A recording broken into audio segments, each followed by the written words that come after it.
Hello all the students of geography, welcome back. I hope you are fine, enjoying, studying also, and you are not out of touch with your studies, and please go through the videos regularly as I had said earlier also, so that you are just properly studying what is sent to you regularly, and I hope you are understanding everything. Also, some of you are having doubts. I had gone through the comments, especially about the clarity of the lines. So, as you must have seen, right from the first video, you must have observed that there is improvement. You are seeing properly now, but for your benefit, for more properly, you are able to understand the chapter. What I will do is now, along with the worksheet, along with the answers of the chapters, I will also send you the entire chapter. Chapter wise, first of all, you will see the chapter, the whole lesson, along with the answers. We will not discuss the answers here now, as it is time consuming, and it is not we cannot discuss each and every answer here in the video. So I will be sending the worksheets, all the answers in that, plus the whole chapter, so that you don't have any problem in the reading of the chapter. You understand it better, and you can just also go through, as you know that questions are also framed from within the chapter, extra questions in your exams or in your monthly tests. So you can easily go through the chapter now, along with the other answers provided to you separately, not in the video but separately. So I hope your doubts will be clear from that. Okay, we were studying about atmosphere. We had studied about various, just to a short recapitulation, we had studied about the layers of atmosphere. We had studied about the various processes that are involved in the heating heating of the Earth's surface, conduction, convection, radiation, terrestrial radiation. Then we also had seen what is greenhouse effect and global warming. We were reading this global warming. We had seen what is the effect, or how global warming is affecting us. Now we were on the points of how it can harm us, what ill effects global warming is causing on Earth. We will begin. We had started it in the previous video, but I think that was cut out. It was not discussed. The whole point was not discussed. So we will begin again from here, the ill effects of global warming. Now, first of all, first point, it means the global warming, it causes much of the ice at poles and on the mountains to melt. So as a result of global warming, what is happening? The ice is melting. The ice at the poles is melting at a faster pace. This in turn would cause the water level of oceans to rise. So as a result, the water level of the oceans is rising.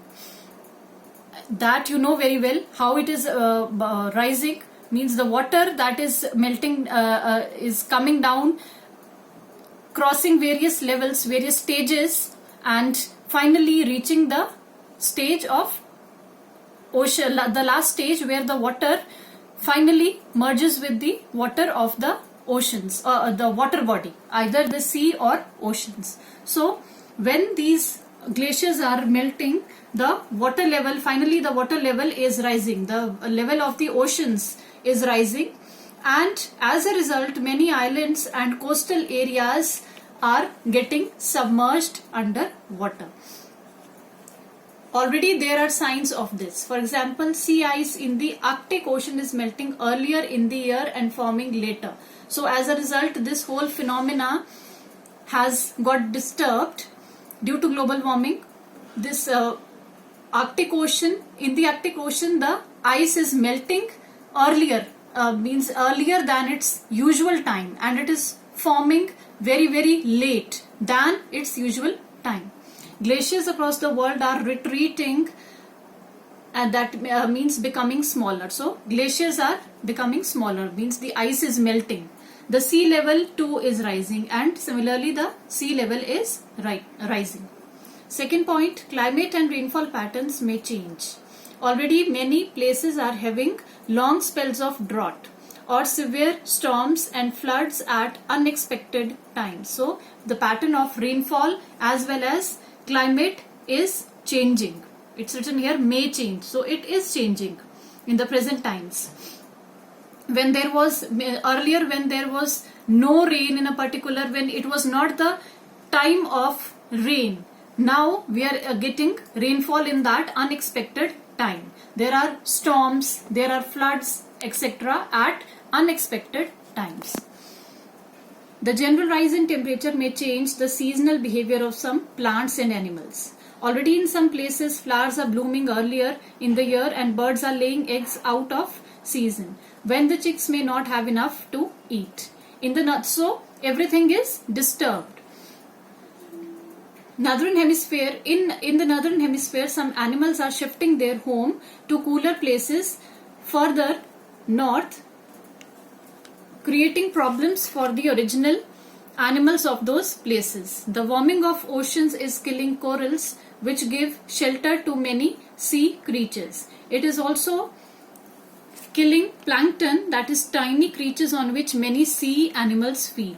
Such changes could ultimately cause the extinction of many creatures. So this rise in temperature as a result of global warming, as a result of the rise in temperature, all the plant life as well as animal life is getting disturbed. Changes in climate and rainfall pattern, drought, floods, etc. are likely to reduce the yield of crop plants.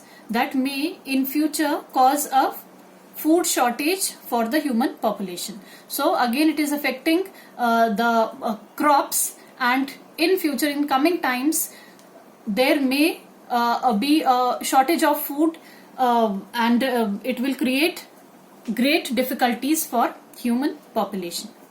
Now comes next topic is ozone depletion. You know that most of ozone in atmosphere is concentrated in ozonosphere, but the thickness of this layer, so just let us once again come back.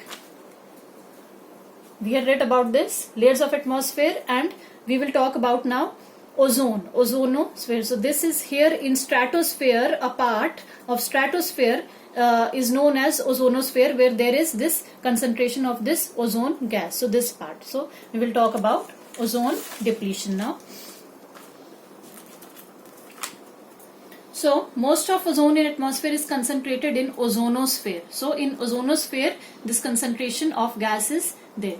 But the thickness of this layer of ozone is not the same all over the world or at all times of the year.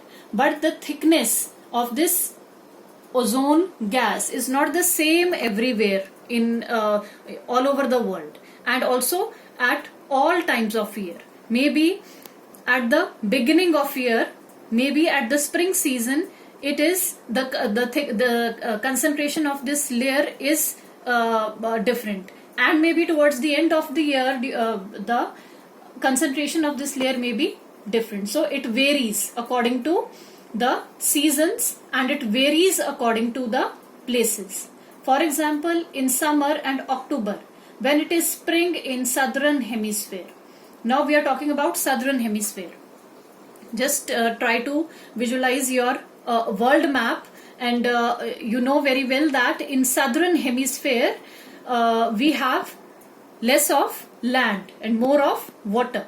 So here we have basically we'll talk about here this Antarctica. There we have in September and October.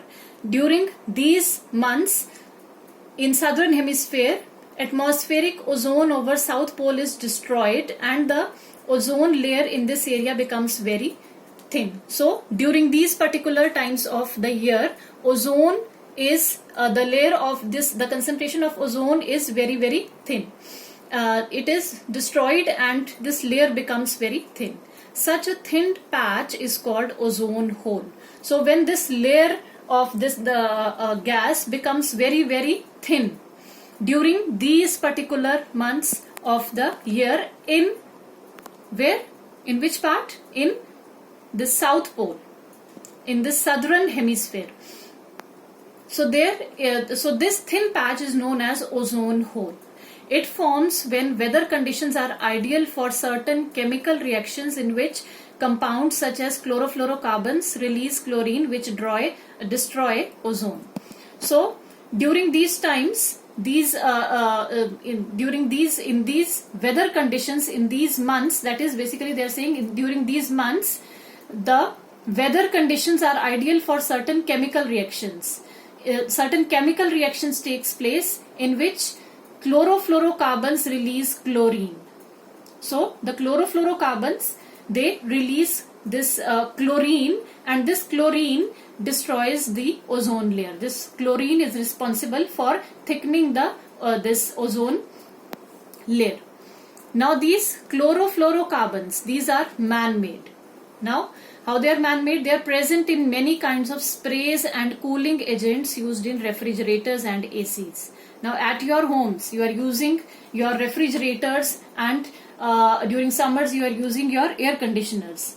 So these the cooling agents that are used, the coolants that are used in these electrical appliances, they release these chlorofluorocarbons into the atmosphere, that is into the troposphere, in this layer, first layer.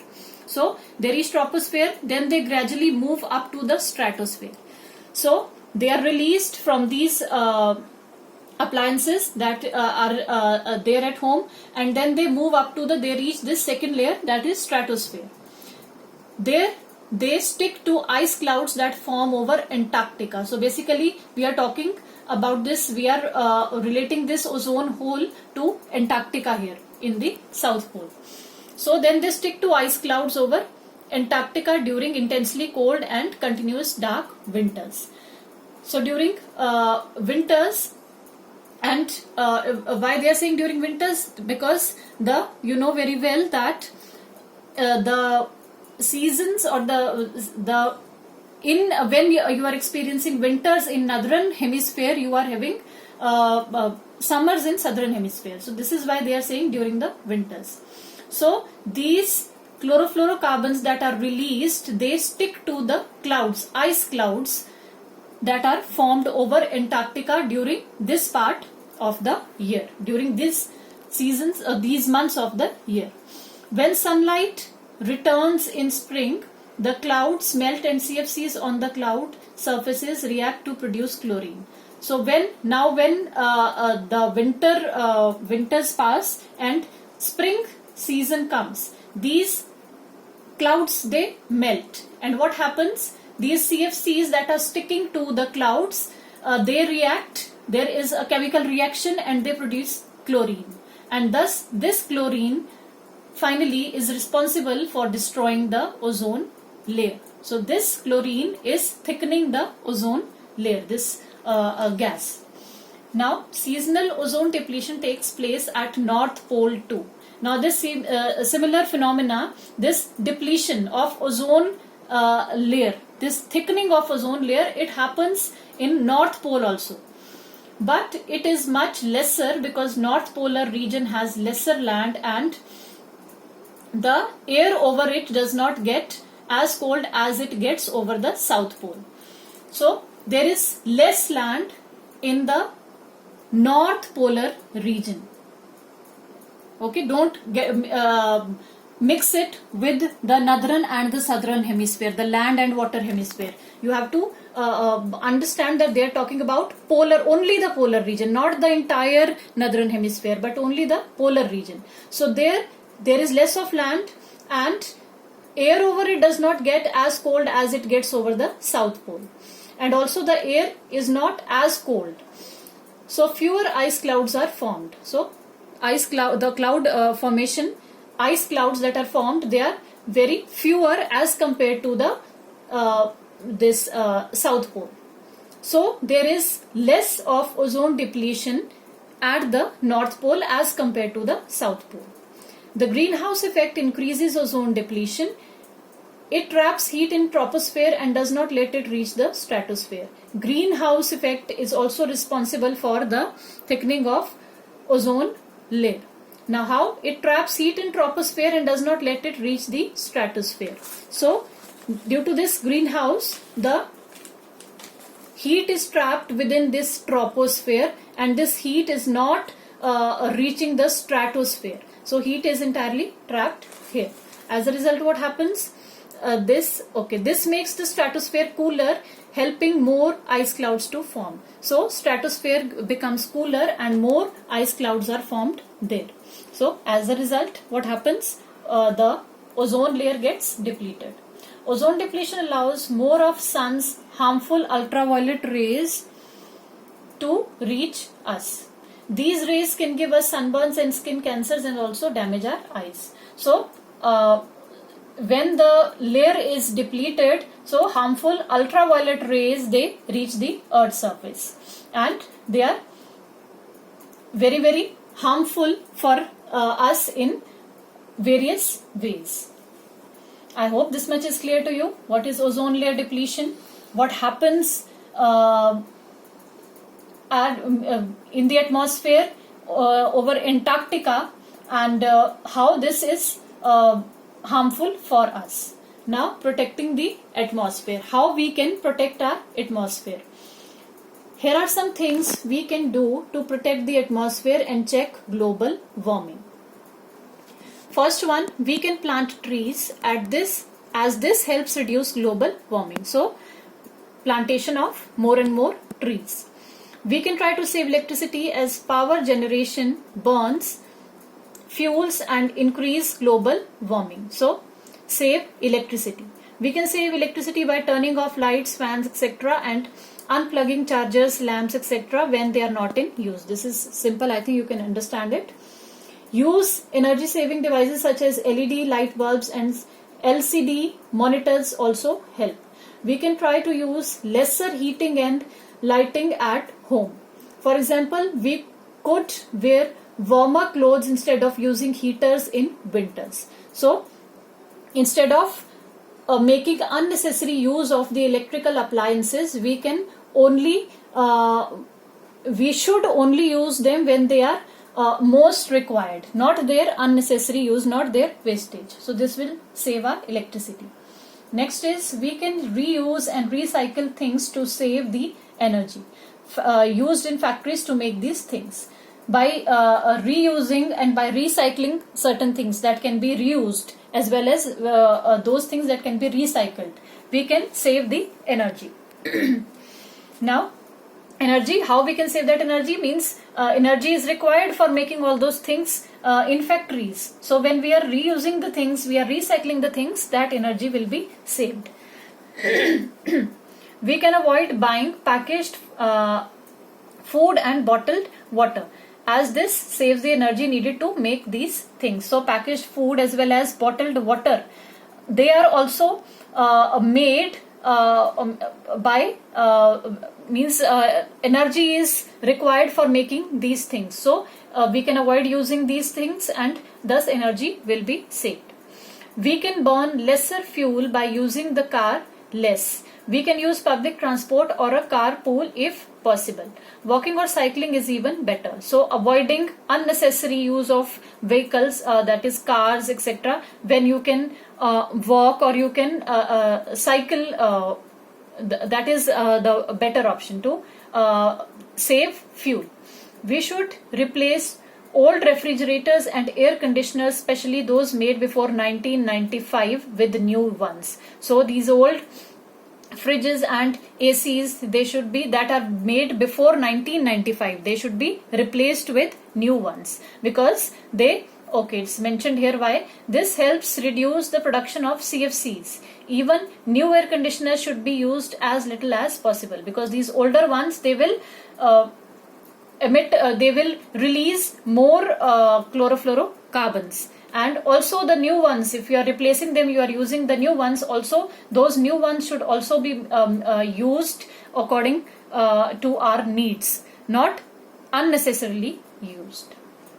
So this was the chapter, the atmosphere. We end up here. You have points to remember now. Important terms are there. Atmosphere, air. What is atmosphere? What is air? You have to learn them properly. Then you have insolation, terrestrial radiation, conduction, convection, greenhouse effect, greenhouse gas, global warming, air pollution, pollutant, ozone hole, chlorofluorocarbons. Important terms. Then we have short answers. Distinguish between, same pattern is there as you were having earlier. So as I told you in the beginning, all these answers will be sent to you along with the chapter. So please go through them, write down the answers in your notebooks, and we will continue with the next chapter in the next video.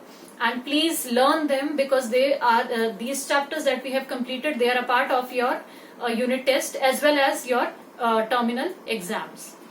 Okay, this much for today. We will carry on in the next video. Thank you so much.